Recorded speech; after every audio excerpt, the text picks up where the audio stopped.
புனித மத்தேயு எழுதிய பரிசுத்த நற்செய்தியிலிருந்து வாசகம்.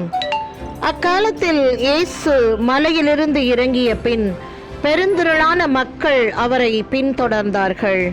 அப்பொழுது தொழுநோயாளர் ஒருவர் அவரை பணிந்து, ஐயா, நீர் விரும்பினால் எனது நோயை நீக்க உம்மால் முடியும் என்றார்.